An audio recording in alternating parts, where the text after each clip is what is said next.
गेल्या 2 दिवसांपासून राज्यामध्ये अवकाळी पाऊस झाला, गारपीट झाली आणि शेतकऱ्यांचं मोठ्या प्रमाणात नुकसान झालं आहे।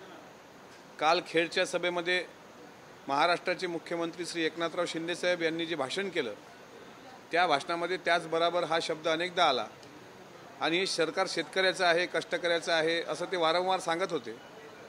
सभागृहामध्ये 260च्या प्रस्तावावर आम्ही आज मागणी केली। मला सांगताना एक प्रामुख्याने सांगायचं आहे की काजू प्रक्रियेवर इथे चर्चा होते, मोसंबी असेल किंवा फळबागा असतील, झाली पाहिजे, शेतकरी आहोत आपण, पण प्रामुख्याने जो कापूस उत्पादक शेतकरी किंवा विदर्भाचा शेतकरी आहे त्याबद्दल कुठं चर्चा होताना दिसत नाही। मी अकोला जिल्ह्यातून येतो, त्यामुळे अकोला जिल्ह्यामध्ये आज 3447 हेक्टर क्षेत्रफळ हे पूर्णपणे उद्ध्वस्त झालेलं आहे। अकोला जिल्ह्यातील पातूर तालुक्यामध्ये जी महत्त्वाची गावं आहेत आस्टूल, पास्टूल, कोठारी, बुद्रुक, कोठारी खुर्द व तेल्लारा तालुका यामधली जे महत्त्वाची पिकं आहेत म्हणजे गहू असेल, कांदा असेल, मोसंबी असेल, त्याच्यानंतर संत्रा असेल म्हणजे फळबागा असतील आणि ह्या सगळ्या गारपिटीमुळं त्या उद्ध्वस्त झाल्यात। कृषी मंत्री कितीही सांगत असले तरी कृषी मंत्र्यांना सांगतो की जे कर्मचारी संपावर गेलेत, संपावर कर्मचारी गेल्यामुळे शेतकऱ्यांच्या बांधावर सुद्धा सर्वे करायला जायला कोणी तयार नाही। थातूर मातूर सर्वे त्या ठिकाणी होतात। कालपर्यंत 35% नुकसान दाखवलं गेलं। शेतकऱ्यांचं 100% नुकसान झालेलं असताना सुद्धा 35%ची नोंद मंडळ अधिकारी करत असतील तर याचा अर्थ शेतकऱ्याला त्या उद्ध्वस्त झालेल्या पिकाचा मोबदला मिळणार नाही।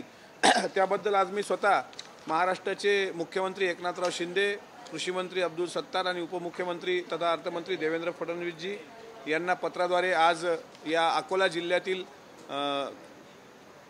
जो शेतकरी आहे, जो या अतिवृष्टीमुळे आज हवालदिल झाला आहे, त्यांना 100% पूर्ण मदत करावी यासाठी पत्रव्यवहार केला आहे आणि आज सभागृहात पण ती मागणी केलेली आहे। त्याचप्रमाणे शेतकऱ्यांना देण्यात येणाऱ्या पीक कर्जासाठी राष्ट्रीयकृत व व्यापारी बँका सिबिल स्कोअर सक्ती करणार नाही असे शासनाने जाहीर केले होते। मात्र आजही तो निकष लावला जातो आणि तो सिबिल स्कोअर म्हणजे तो सिबिल स्कोअरची सक्ती असल्यामुळं शेतकऱ्याला बँकेच्या लाभापासून वंचित राहावं लागतं किंवा राष्ट्रीयकृत बँका ज्या आहेत त्या शेतकऱ्याचं एक प्रकारे आर्थिक शोषण करण्याचा प्रयत्न करतात। राज्य सरकारला आम्ही विनंती केली की राज्य सरकारने जो आदेश केला आहे बँका पायमल्ली करत आहेत त्या आदेशाची आणि या बँकांविरुद्ध सुद्धा कडक कारवाई झाली पाहिजे आणि सिबिल स्कोअर सक्ती करण्यात येऊ नये असं शासनाला आम्ही विनंती केलेली आहे। सिबिल स्कोअरची जर सक्ती झाली तर राष्ट्रीयकृत बँका ह्या शेतकऱ्याला पिचण्याचा प्रयत्न करतात। अवैध सावकार जे आहेत ते सुद्धा शेतकऱ्याला त्रास देण्याचा प्रयत्न करतात। एकीकडे अस्मानी आणि सुलतानी संकट असताना अशा प्रकारे जर ती गळचेपी होत असेल बँकांकडून आणि खाजगी सरकारांकडून तर यावर चाप बसवण्यासाठी आम्ही सरकारला निवेदन केलं आहे। जर सरकारने या प्रकाराला गांभीर्याने घेतलं नाही, आमच्या शेतकऱ्याला, बळीराजाला जर या सरकारने न्याय दिला नाही तर महाराष्ट्राचे मुख्यमंत्री आणि महाराष्ट्राचं जे मंत्रिमंडळ आहे त्यांना हे सरकार शेतकऱ्याचं आहे हे सांगण्याचा कुठलाही नैतिक अधिकार उरणार नाही। त्यामुळे आज त्यांना विनंती केली। आज जसं कर्मचाऱ्यांच्या मागण्या तुम्ही मान्य करून संप मागे घेतला तो झाला पाहिजे। जुन्या पेन्शनच्या संदर्भात काही गोष्टी असतील त्या पण त्यांच्या मागण्या रास्त आहेत, पण शेतकऱ्याच्या मागण्यासुद्धा रास्त आहेत। 350 रुपये तुम्ही निर्यात दर कांद्याचा क्विंटल मागे ठरवला आहे, मात्र तुम्ही निकषात अट पण टाकलेली आहे की ज्या शेतकऱ्यांनी कृषी उत्पन्न बाजार समित्यांमध्ये आपला कांद्याचा लिलाव केला असेल त्यांनाच तो 350 रुपये हेक्टरी काय तो अनुदान मिळणार, पण ज्या शेतकऱ्यांनी तो कांदा कृषी उत्पन्न बाजार समितीत लिलावात नेला नसेल तर त्या शेतकऱ्यांना हे सरकार काय देणार याचं उत्तरसुद्धा अंतिम आठवडा प्रस्तावामध्ये माननीय मुख्यमंत्र्यांकडून आम्हाला अपेक्षित आहे।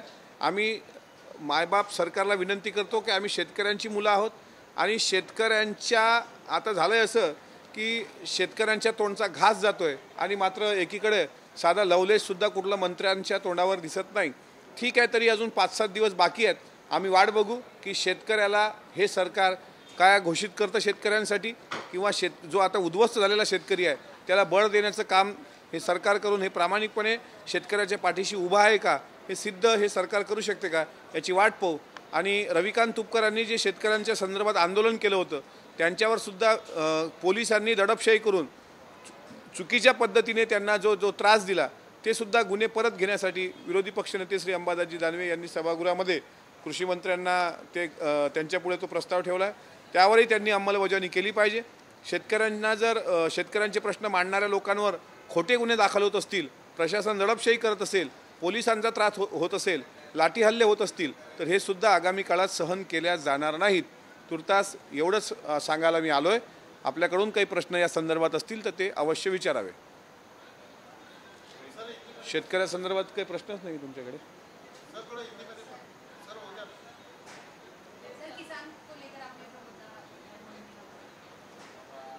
देखिए, इस देश को कृषि प्रधान देश कहा जाता है। डॉक्टर पंजाबराव देशमुख इस देश के पहले कृषि मंत्री थे।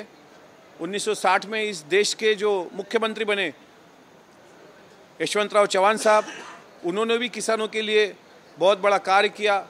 स्वर्गीय वसंतराव जी नाइक साहब हो गए, या अभी जो खासदार शरद चंद्र जी पवार साहब है जो केंद्रीय कृषि मंत्री थे, उन्होंने भी किसानों के लिए, खासकर प्याज उत्पादक किसानों के लिए खाली घोषणा ही की नहीं तो उनको दिलासा देने का काम किया।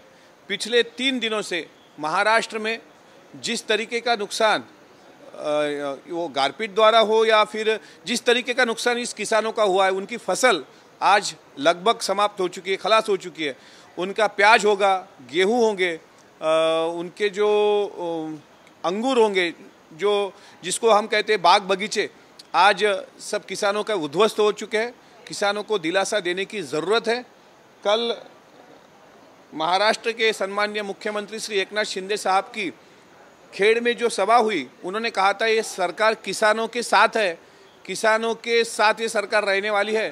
तो मैं मुख्यमंत्री महोदय से मैंने विनती की है कि हमारे अकोला ज़िले में भी बहुत बड़ी तादाद में किसानों की फसल जो है वो पूरी तरीके से किसान वहाँ पे ध्वस्त हो गया है, पूरी तरीके से उनकी फसल आज समाप्त हो चुकी है। क्या आप क्या दे सकते हो? आज जो पंचनामा करने के लिए जाने वाले जो अधिकारी है वो तो यहाँ पे अनशन पे बैठे हैं। उन अधिकारियों का भी वो फ़र्ज़ बनता है, उनकी नैतिकता है, उनका कर्तव्य बनता है कि वो किसानों तक जाए। और 100% अगर किसानों का नुकसान हुआ होगा तो सर्वे में भी उन्होंने यही लिखना चाहिए कि 100% नुकसान हुआ है और इसका पूरा मुबदला महाराष्ट्र गवर्नमेंट ने किसानों को देना चाहिए। इसके लिए हमने आवाज़ उठाई। हमारे अकोला ज़िले का पातूर तहसील हो या तेलारा तहसील हो, दोनों तरफ किसानों का बहुत बड़ा नुकसान हुआ है। इसके लिए हमने आवाज़ उठाई है, मांग की है। मेरे हाथ में जो खत है वो माननीय उप मुख्यमंत्री देवेंद्र जी को है। ऐसा खत मैंने माननीय मुख्यमंत्री जी और माननीय हमारे महाराष्ट्र के कृषि मंत्री उनको भी दिया है। अगर आप संवेदनाशील हो तो आने वाले अधिवेशन में किसानों को कुछ ना कुछ दो, और आप असंवेदनशील हो तो जैसा चल रहा है कानून आपका वैसा चलने दो। सिविल की एक बड़ी रिक्वायरमेंट बैंकों द्वारा रहती है। जो नेशनलाइज बैंक का है या फिर कोऑपरेटिव बैंक जो होंगी, उन्होंने ऐसी शर्त रखी है कि किसानों को सिविल की एक शर्त उन्होंने रखी है। तो ये शर्त किसानों के लिए बहुत ही ज़्यादा, मैं कहूँगा, इस सिविल की वजह से किसानों को किसी भी बात का लाभ नहीं मिलता। जो क्रॉप लोन किसान लेते हैं तो राष्ट्रीयकृत नेशनलाइज जो बैंक का है वो सिविल स्कोर की वो सख्ती करता है, वो कानून भी हटाया जाए, ऐसा हमने महाराष्ट्र के कृषि मंत्री को कहा है। और मुझे लगता है, आशा है, अपेक्षा है, जिस तरीके से अनशन पे बैठे हुए लोगों की समस्या सुनकर आपने उनको एक मौका दिया, आपने उनको एक चांस दिया, आज वो खुश होके गए, वो भी ज़रूरी है। लेकिन महाराष्ट्र में किसान जिसके भरोसे आज हम नाम लेते हैं, जिस गाड़गे महाराज तुकलोजी महाराज का, वो तुकलोजी महाराज का एक पुराना भजन था जो हम गाते थे कि जब किसानों की देखूं भलाई मैंने खुशियाँ मनाई, क्योंकि दुनिया का पोशिंदा वो है, उसमें झूठी जरा सी नबू है, साफ दिल का वो प्यारा रबू है, उसके हुकूमत से पली बादशाही, जिसके हुकूमत से यहाँ बादशाही पलती हो, उस किसान को अगर भूखा रखा जाता होगा तो सरकार, कोई भी सरकार हो, चाहे ये सरकार हो या विपक्ष सरकार हो, अगर विपक्ष भी सत्ता में आ गए और किसानों के बारे में अगर कोई वो पूरी या किसानों को न्याय नहीं दे पाते तो वो सरकार ज़्यादा टिकती नहीं।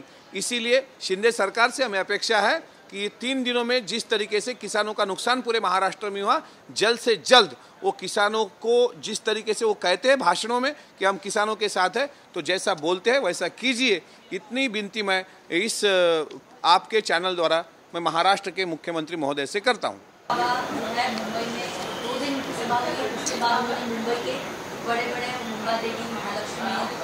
विनायक मंदिर में उन्होंने दर्शन किए और उसके बाद उन्होंने जो मीडिया को बाइट दिया, कहा है कि देश को हिंदू राष्ट्र बनाकर रहेगा और इसकी शुरुआत जो है वो महाराष्ट्र से। बागेश्वर बाबा की 10 पीढ़ियाँ भी ऊपर से अगर नीचे आई तो महाराष्ट्र या भारत राष्ट्र को हिंदू राष्ट्र नहीं कह सकते।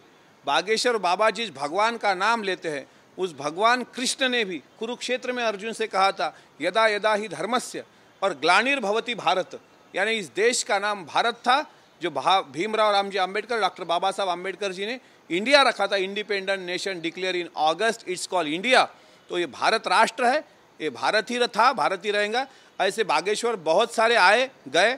महाराष्ट्र में अंधश्रद्धा के खिलाफ एक कड़ा कानून है। ये महाराष्ट्र संतों की भूमि है, तुकाराम महाराज की और गाडगे बाबा की भूमि है।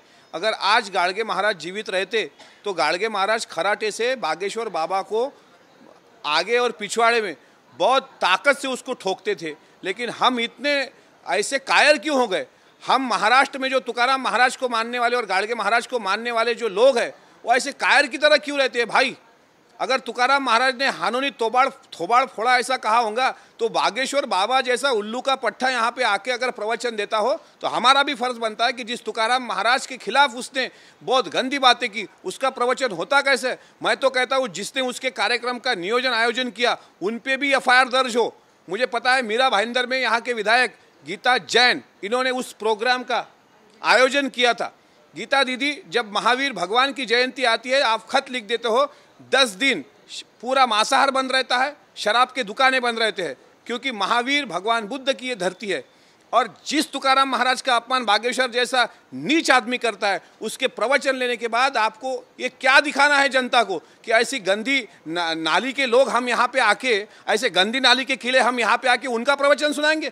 कौन सा सत्संग है ये? ये तो कुसंगी बाबा है, ये तो पाखंडी बाबा है, जो हाथ से रुद्राक्ष निकालता है ना, जो हाथ से बभूति निकालता है। उस बाबा को हम पूछना चाहते हैं कि बाबा, हमारे भारत में 50% लोग भूखे सोते हैं, अगर तुझ में दम है तो ऐसा हवा में हाथ घुमा और तेल का डिब्बा निकाल, ऐसा हवा में हाथ घुमा, गेहूं का पोता निकाल। ऐसी बातें बाबा के अगल बगल में छुपाई नहीं जाती। इस पे भी हमारे संतों ने कहा है, झटका दिया जब हाथ को पेढ़ा मिठाई ला दिया, खाली उंगली को घिसो अत्तर सुगंधी पा लिया, ये तो जादूगर भी कर सके, क्या संत कहना इसे? याद रखना भाइयों, ये गुरु नहीं गुरुगुर है। कुत्ते भी कुछ ठीक है पर ये लुबाड़े शूर है। इनसे कुत्ते अच्छे हैं कि हाथ चलाकी करके पेट भरते हैं। तो ऐसे गंदे नाली के कीड़े अगर हमारे महाराष्ट्र में लाते होंगे ये लोग, तो मैं उनका सख्त तरीके से यहाँ पे विरोध करता हूँ। और बागेश्वर बाबा जैसे पाखंडी लोग आइंदा इस महाराष्ट्र में कदम ना रख पाए, ऐसे वारकरी संप्रदाय से मैं विनती करता हूं कि हमारे रगों में अगर तुकाराम महाराज का खून बहता है, हमारे रगों में अगर नामदेव महाराज का खून बहता है, हमारे रगों में अगर छत्रपति शिवाजी महाराज के विचारों का खून बहता है, तो ये खून तुम्हारा खौलता क्यों नहीं? यही सवाल मैं हमारे सब वारकरी संप्रदाय से कहता हूं कि जिस टाल से आप भजन करते हो, ऐसे पाखंडी बाबा है, तो ये टाल उनके मस्तक पे भी चढ़ाने के थोड़ा धाड़स रखो, साहस रखो, तब जाके एक जो गंदी जो पैदाश है, क्या बोलते हैं उसको, ये गंदी नाली के जो कीड़े हैं, हमारे महाराष्ट्र में रेंग नहीं पाएंगे। मैं एक विधायक हूँ, ये मुझे पता है, लेकिन जब हमारे राष्ट्र संत तुकाराम महाराज का अपमान होता है तब हम क्यों नहीं बोलते? और ऐसा कोई बागेश्वर बाबा जैसा पाखंडी आता है तो हम उसके पैर धोते हैं। और उसने मंदिरों में जाके कोई एहसान नहीं किया। ये हिंदू राष्ट्र या इस्लाम राष्ट्र नहीं हो सकता। इस देश को एक कानून है, इस देश को संविधान है, इस देश को कॉन्स्टिट्यूशन है।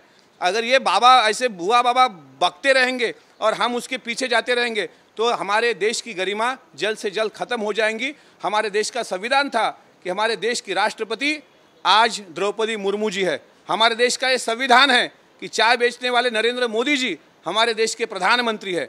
हमारे देश के संविधान ने अधिकार दिए हैं, ये कोई धर्म ग्रंथों ने तो दिए नहीं।